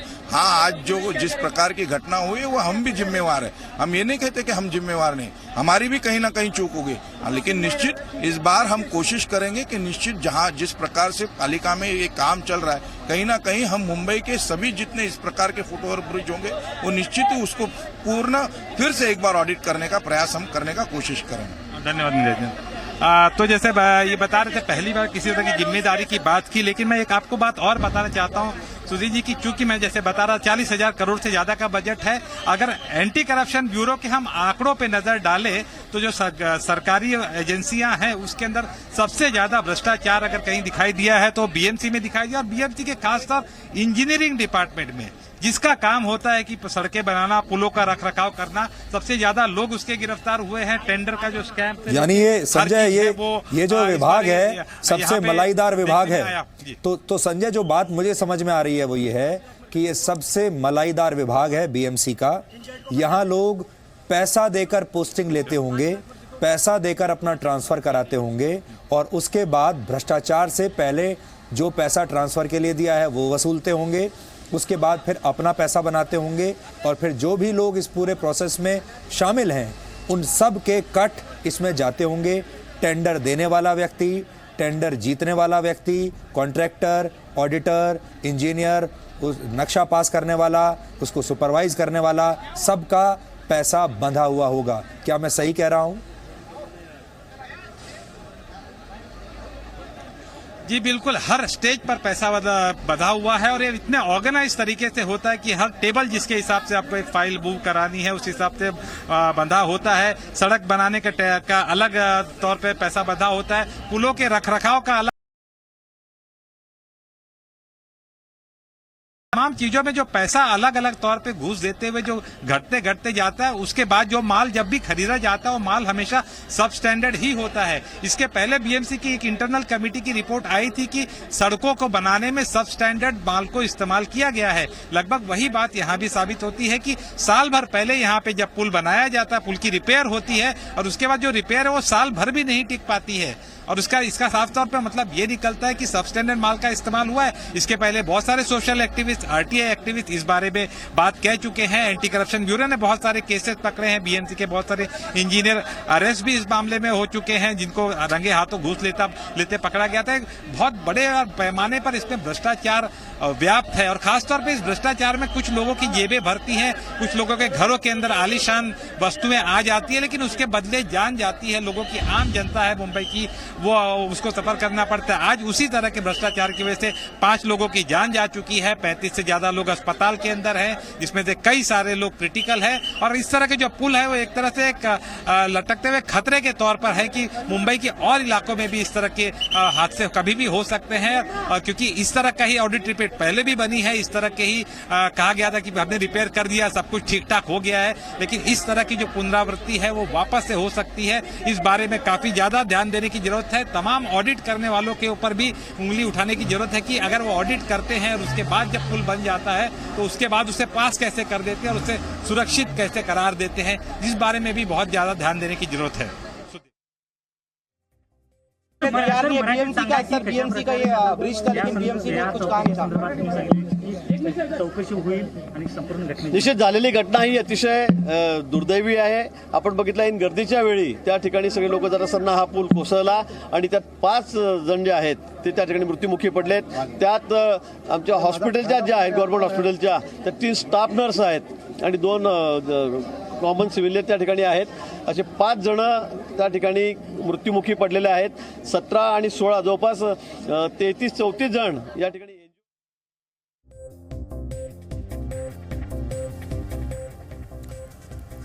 संजय, अभी हम जो बात कर रहे थे वो भ्रष्टाचार के बारे में बात कर रहे थे, और मुख्यमंत्री देवेंद्र फडणवीस, जो अभी उनका बयान हमने सुना, उन्होंने 2-3 शब्दों का इस्तेमाल किया। एक शब्द तो था उच्च स्तरीय कमेटी, वो बनाई जाएगी। दूसरा शब्द था जांच की जाएगी और तीसरा शब्द था मुआवजा। 5-5 लाख रुपए का मुआवजा दे दिया गया है और मामला खत्म। तो ये जो हमारे देश की जो परंपरा है अब ऐसी बन गई है कि हर नेता का रटा रटाया स्टेटमेंट होता है ऐसी जगह जो दिया जाता है। पहला होता है कि हमने उच्च स्तरीय कमेटी का गठन कर दिया है। अच्छा, कोई भी जो कमेटी होती है निम्न स्तरीय कमेटी नहीं होती, सारी उच्च स्तरीय कमेटी होती है। वो उच्च स्तरीय कमेटी फिर जांच करती है, उसको ऐसे बताया जाता है जैसे पता नहीं कितनी जबरदस्त जांच की जाएगी, और उसके बाद वो कुछ महीनों के बाद अपनी जांच की रिपोर्ट पेश करेगी और तब तक 5-5 लाख रुपए देकर मरने वाले के परिवारों को खुश कर दिया गया है। बस ये हमारा, आप ऐसे समझ लीजिए कि ये हमारी स्टैंडर्ड ड्रिल है। जब भी कोई दुर्घटना होगी, कोई आम आदमी मारा जाएगा, उसकी मौत की यही कीमत है और यही एक्सप्लेनेशन है।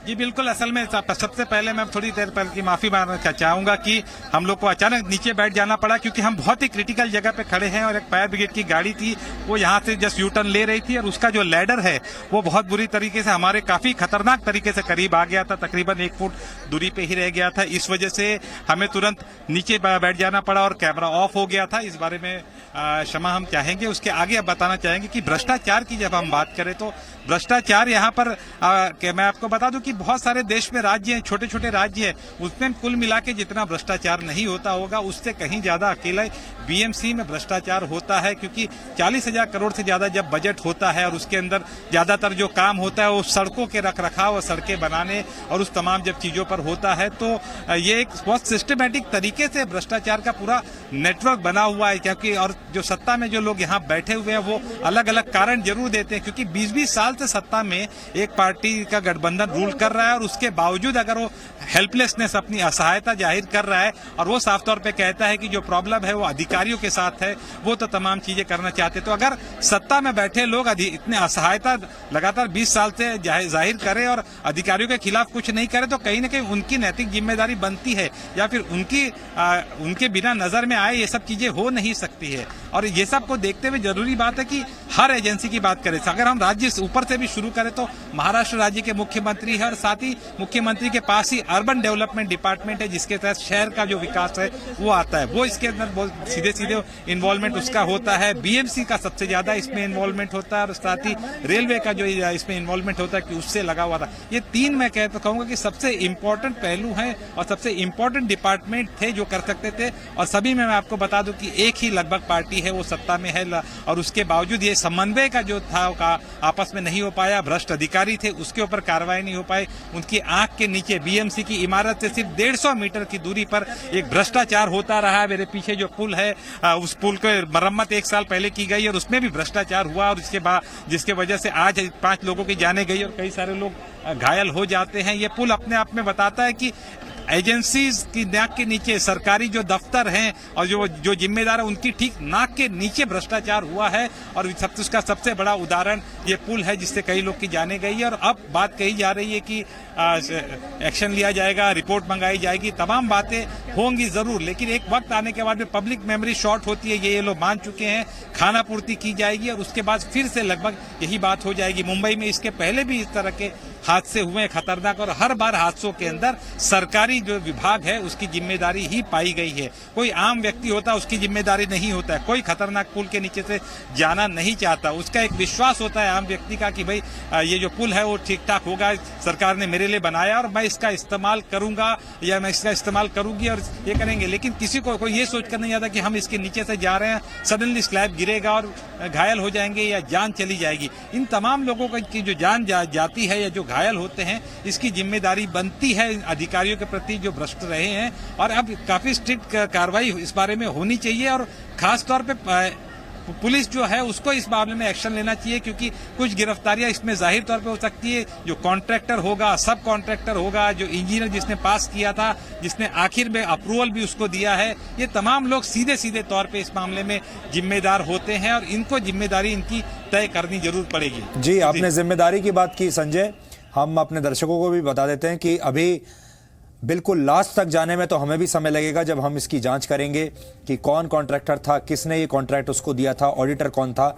लेकिन अभी जो जिम्मेदारी तय हो सकती है इस समय हादसे के 2 घंटे के अंदर, तो अब आपको कुछ नाम हम बता देते हैं। इस पुल को बीएमसी ने बनाया था। इस पुल की मेंटेनेंस का जिम्मा बीएमसी के पास था, इसलिए बीएमसी के मेयर विश्वनाथ पांडुरंग सीधे तौर पर इस हादसे के लिए जिम्मेदार हैं।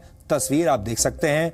इसके अलावा बीएमसी के जो कमिश्नर साहब हैं अजय मेहता, वो भी इस हादसे के लिए जिम्मेदार हैं। इस इलाके के सांसद हैं अरविंद सावंत शिवसेना के सांसद हैं, इस हादसे के लिए जिम्मेदार हैं। इसके अलावा विधायक जो हैं वो बीजेपी के हैं। बीजेपी के विधायक राज पुरोहित को भी इस हादसे की जिम्मेदारी लेनी चाहिए, क्योंकि वोट मांगने तो यही आए थे। जब वोट मांगने आए होंगे तब उन्होंने कुछ नहीं बताया होगा कि मैं इलाके के इन पुलों के लिए, इन ब्रिजेस के लिए क्या करूंगा। हादसे की सबसे बड़ी जिम्मेदारी महाराष्ट्र के मुख्यमंत्री देवेंद्र फडणवीस की ही बनती है, जो पिछले 4.5 वर्ष से राज्य के मुख्यमंत्री हैं और थोड़ी देर पहले कह रहे थे कि उन्होंने एक बड़ा भारी काम कर दिया है। और वो बड़ा भारी काम, अभूतपूर्व काम ये है कि उन्होंने एक उच्च स्तरीय कमेटी का गठन कर दिया है, और वो उच्च स्तरीय कमेटी कुछ ऐसा करने वाली है जो आज तक कभी नहीं हुआ, यानी जांच करने वाली है। और इसके बाद उन्होंने ये भी कह दिया कि 5 लाख रुपए कीमत है इन मौतों की, इसलिए जो लोग मर गए उनके परिवार वालों को हम 5-5 लाख रुपए दे देंगे और मामले को समाप्त करते हैं। इनका एक स्ट्रक्चरल ऑडिट करने का आदेश दिया गया था और इस पुल का भी स्ट्रक्चरल ऑडिट किया गया था, और जो जानकारी मुझे कमिश्नर ने दी है उसमें इसको स्ट्रक्चरल ऑडिट में फिट पाया गया और कुछ माइनर रिपेयर्स कहे गए थे। उसके बावजूद अगर ये पुल गिरता है और इतनी भीषण दुर्घटना होती है तो कहीं ना कहीं ये स्ट्रक्चरल ऑडिट के ऊपर भी एक प्रश्न चिन्ह निर्माण होता है और इसकी भी जांच की जाएगी। स्ट्रक्चरल ऑडिट अगर गलत किया गया है, उसका रिपोर्ट अगर ठीक नहीं आया है, उसमें अगर कोताही बरती गई है, तो निश्चित रूप से ये एक सदोष मनुष्यवध का ऑफेंस भी इसमें दाखिल किया जाएगा। और जो माइनर रिपेयर्स कहे गए थे वो कहाँ तक किए गए, इस बात की भी जानकारी ली जाएगी। ये जो उच्च स्तरीय कमेटी है, इसके माध्यम से निश्चित रूप से हम लोग कड़ी से कड़ी कार्रवाई इस मामले में करेंगे। देवेंद्र फडणवीस अगर कुछ ऐसा करना चाहते हैं जो अभूतपूर्व हो, अगर वो कुछ नया करना चाहते हैं, अगर वो इस परंपरा को बदलना चाहते हैं, इस सिस्टम को बदलना चाहते हैं, तो उन्हें सारे दोषी लोगों के ऊपर, चाहे वो सरकारी अधिकारी हों, चाहे वो ऑडिटर्स हों, चाहे इंजीनियर्स हों, या वो प्राइवेट कॉन्ट्रैक्टर हो, उनके ऊपर हत्या का मुकदमा उन्हें चलाना पड़ेगा। और इन सारे लोगों की जो संपत्ति है, जो इन्होंने ऐसे ही बनाई होगी भ्रष्टाचार के जरिए, उस पूरी संपत्ति को जब्त करना पड़ेगा। अगर जब तक सरकार ये काम करना शुरू नहीं करेगी, तब तक सब कुछ ऐसे ही चलता रहेगा और तब तक हम ये कहते रहेंगे कि इस देश में सबसे सस्ती अगर कोई चीज है तो वो है आम इंसान की जान, जिसकी कोई कीमत नहीं, जिसके लिए कोई रोने वाला नहीं। और हमारे नेता सिर्फ कमेटियां बनाते रह जाएंगे, जांच करवाते रह जाएंगे और मुआवजे बांटते रह जाएंगे। इसलिए आज हम ये कह रहे हैं कि हत्या का मुकदमा इन लोगों के ऊपर चलना चाहिए। ये सारे कॉन्ट्रैक्टर तभी ढंग से काम करेंगे, तभी ईमानदारी से काम करेंगे, जब कानून का डर इन्हें दिखाया जाएगा, जब इन्हें पता होगा कि अगर ये सड़क टूट गई, अगर ये पुल टूट गया तो उनके ऊपर, और उसमें कोई मारा गया तो उनके ऊपर हत्या का मुकदमा किया जाएगा और फिर आजीवन इन लोगों पर, इन कंपनियों पर प्रतिबंध लगा दिया जाए कि कभी भी कोई भी सरकारी काम, कोई भी सरकारी कॉन्ट्रैक्ट इनको ना दिया जाए। जब तक सरकार ये कड़े कदम नहीं उठाएगी, तब तक इस तरह के हादसे रुकना बहुत ही मुश्किल काम है। तो ये आज हमारे कुछ सुझाव हैं। एक बार फिर हम आपको लेकर चलते हैं मुंबई। संजय हमारे साथ हैं। संजय, जो सुझाव हमने आपको दिए, क्या आपको लगता है ये संभव हो पाएगा? अब तक का अगर हम इतिहास देखें तो ये जो सभा सुझाव हैं बहुत ही सटीक, लेकिन यहाँ पे अगर इनकी जो काम करने की जो विलिंगनेस है और जो इम्प्लीमेंट करने के बहुत सारी चीजें उस पर निर्भर करते हैं। और पुराने अगर इतिहास को देखा जाए तो नहीं लगता है कि इन लोगों ने गलतियों से भी किसी तरह का कोई सबक सीखा है। मेरे साथ कुछ और आई विटनेसेस हैं जिनसे बात हम करना चाहेंगे और जानते हैं कुछ और एडिशनल चीजें हमें पता चल सकती। क्या हुआ था, आप यहाँ पे थे जब हुआ था? हाँ, बहुत सारी पहले आवाज आने लगी, मतलब बहुत पब्लिक क्रॉस कर रही थी। एक्चुअली ये वीटी स्टेशन है, तो यहाँ से लगातार पब्लिक का आना जाना रहता है। बाजू में अंजुमन इस्लाम स्कूल भी है, कॉलेज भी है और यहाँ यूनिवर्सिटीज भी है। यहाँ पे तो क्या हुआ था? यहाँ एग्जैक्टली मतलब क्या है, पहले हलचल हुई, बहुत सारी आवाज होने लगी, अचानक से एक हिस्सा गिर गया और वो हिस्से के गिरने की वजह से एकदम भगदौड़ मच गई। वो भगदौड़ की वजह से एकदम मतलब बहुत सारा पैनिक क्रिएट हो गया और पब्लिक को समझ में नहीं आया कि क्या करे हुए। तो इसीलिए इतनी पुलिस, पब्लिक और प्रशासन मदद कर रही थी या वीडियो बना रही थी? वीडियो ज्यादा बना रही थी, कोई किसी की मदद नहीं कर रहा था। और यहाँ के MP MLA भी काफी मतलब वो इंटरेस्ट नहीं लेते, कॉर्पोरेटर्स भी ये एरिया के लोगों की मदद करे या किसी की हेल्प करे। मेरी टाइम में आप कहाँ यहाँ पास में रहते हैं? हाँ, यहाँ पीछे ही रहता हूँ मैं, नियर बाय में ही रहता हूँ। आप लोगों को लगा ये कभी खतरनाक है? आप लोगों ने शिकायत की? आपकी जिम्मेदारी? काफी दफा बहुत टाइम मतलब VT मैकडोनल्ड्स में भी काफी प्रशासन हुए, प्रोग्राम्स हुए इधर या प्रेस क्लब्स में भी, हम लोग ने पुलिस स्टेशन में भी इन्फॉर्म करे। लेकिन आज की पुलिस भी ऐसी है कि मतलब रिपोर्ट करो ना तो जो पैसे देता है उसका काम जल्दी होता है, आप जनता की नहीं। एक तरह से जो बात उभर कर आ रही है, क्योंकि हमारी और भी बहुत सारे लोगों से बात हुई सुधीर, तो ये जो खतरा था ये बाकी लोगों ने भी नोटिस किया था। यहाँ के स्थानीय रहने वाले या जो पुल है इस्तेमाल करते, थोड़ी देर पहले मेरी बात किसी से हुई थी, वो व्यक्ति यहाँ पर है नहीं, लेकिन जो मुझे बता रहे थे कि यहाँ से जो पुल से उन्होंने खुद ही कई बार मिट्टी जो थी वो गिरते देखी थी, खासकर ये हादसा आज होने के पहले देखी थी। तो यानी ये जो अचानक गिरने वाली चीज नहीं थी, इसकी जर्जर हालत के अंदाजा थोड़ी पहले से आ चुका था। इस बारे में शिकायतें हो चुकी थी, रिपेयर के बाद शिकायतें हुई थी, लेकिन उसके बाद भी अगर इस किसी तरह का एक्शन नहीं लिया गया तो ये असल में कहना बहुत हार्श नहीं हुआ कि असल में कल्पेबल होमिसाइड का मामला बनता है, 304 का मामला बनना चाहिए, क्योंकि जान किसी की गई है और लापरवाही की वजह से जान गई है। जिस व्यक्ति को, जिस अधिकारियों को इस अपना काम करना चाहिए था, उन्होंने सही तरीके से काम नहीं किया, लीपापोती कर दी, कागजों में दिखा दिया कि पुल है उसका रिपेयर हो चुका है, और जबकि पुल के असल में पुल का ठीक ठाक काम नहीं हुआ था।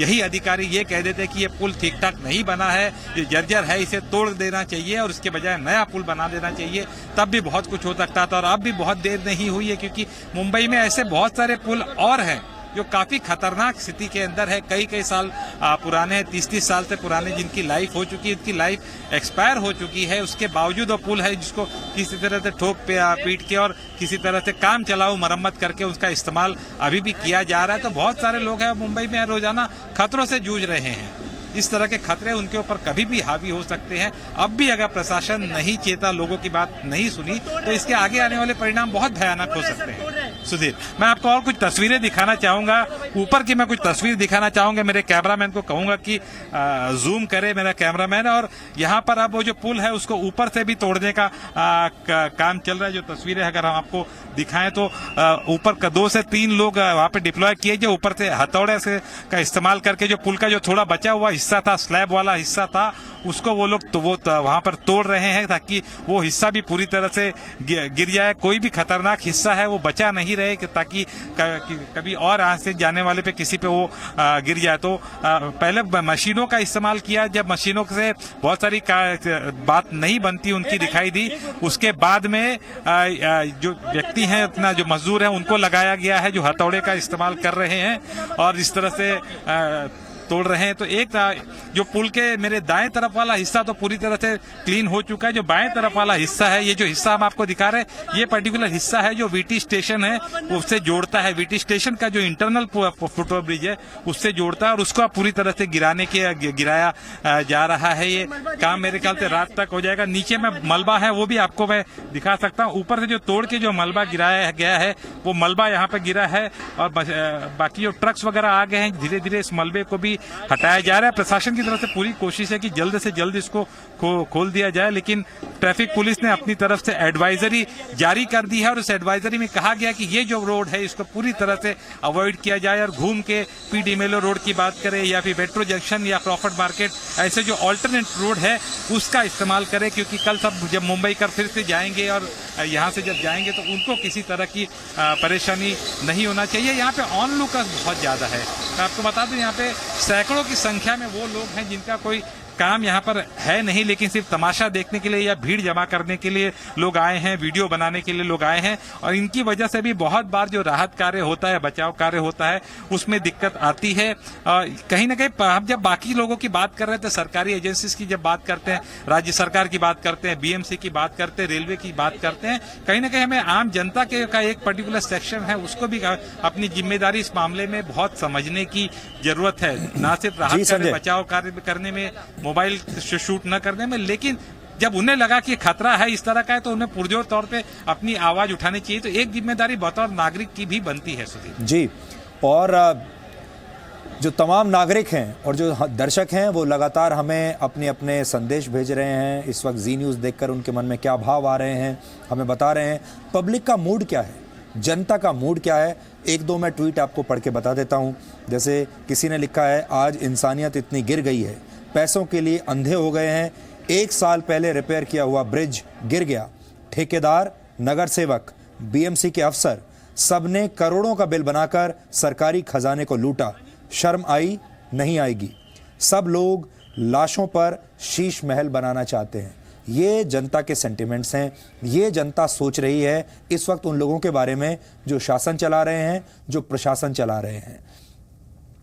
फिर से आपको बता दें कि मुंबई में बीएमसी के 274 पुल हैं, रेलवे के तहत 455 ब्रिज आते हैं। बीएमसी ने 2018 में 298 पुलों की जांच की थी और पाया कि इनमें से 125 पुलों को मरम्मत की जरूरत है।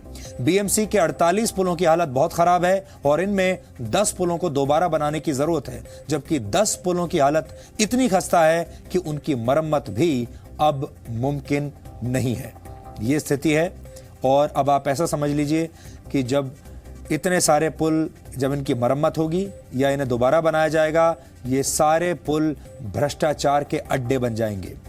ये सारी घटनाएं आपको ये बताती हैं कि भारत में इंसान की जान, एक आम इंसान की जान कितनी सस्ती है। ज्यादातर मामलों में हादसे की वजह है लापरवाही, नियमों का उल्लंघन और भ्रष्टाचार। और हर बार घूम फिरकर बात वहीं पर आ जाती है कि हमारे देश के लोगों ने नो ऑब्जेक्शन को दिल से स्वीकार कर लिया है। आपने देखा होगा हमारे देश में अलग अलग जगह बात बात पर नो ऑब्जेक्शन सर्टिफिकेट मांगा जाता है, एनओसी। हमारे देश के पूरे सिस्टम को, लोगों को एनओसी की आदत पड़ गई है। हमें हर चीज में एनओसी चाहिए होता है। कहीं पर भी जाएं वो कहते हैं एक नो ऑब्जेक्शन सर्टिफिकेट लेकर आइए, एनओसी। फुट ओवर ब्रिज कितने भी पुराने क्यों ना हो, सिस्टम को उनसे कोई ऑब्जेक्शन नहीं है। हमारा पूरा देश एनओसी मोड में चल रहा है। पूरा देश, देश के आम लोग, सब लोग नो ऑब्जेक्शन सर्टिफिकेट देने के लिए तैयार हैं। हमें भ्रष्टाचार से कोई ऑब्जेक्शन नहीं है। हमने भ्रष्टाचारियों को नो ऑब्जेक्शन सर्टिफिकेट दे दिया है।